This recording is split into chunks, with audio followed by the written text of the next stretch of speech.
દેસાઈ પ્રાથમિક શાળા 208ના વિદ્યાર્થીઓ હાલ હરિનગર 2માં આવેલી આદર્શ ડેરીની મુલાકાત માટે આવેલા છે કે જે સ્વામિનારાયણ મંદિરની એક્ઝેક્ટ સામે છે.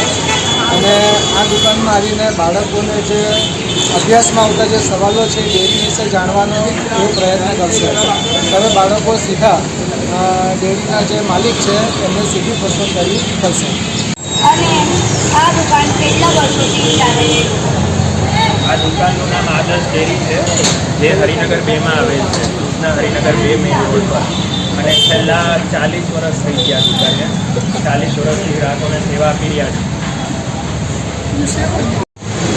મહિનામાં અંદાજે જેટલું કમાઈએ છીએ, કમાવાનું તો ખબર નહીં, ટ્રાન્ઝેક્શન કહી શકું કે અમારા ટ્રાન્ઝેક્શનમાં મંથલી 3 લાખ જેટલું થઈ જાય.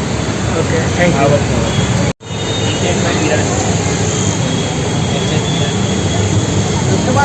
તમે જે વસ્તુ વેચો છો તે બહારથી લાવો છો કે બનાવો છો? ના, આ ડેરીમાં તમામ જેટલી પણ ડેરી પ્રોડક્ટ છે અહીંયા આપણે જાતે પોતાનું જ મેન્યુફેક્ચરિંગ છે છેલ્લા 40 વર્ષથી.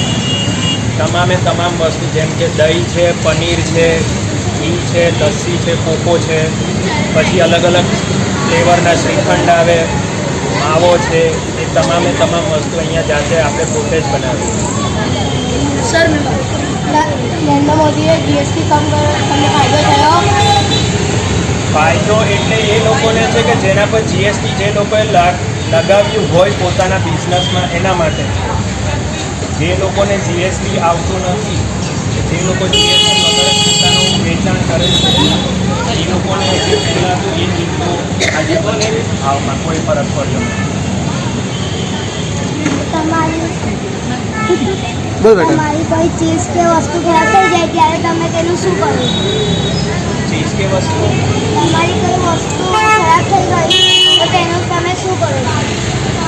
ખરાબ થઈ જાય ત્યારે એને એક જ સોલ્યુશન છે કે એને ફેંકી દેવું. આ દુકાન ચાલુ કરવામાં કેટલા પૈસા લાગે?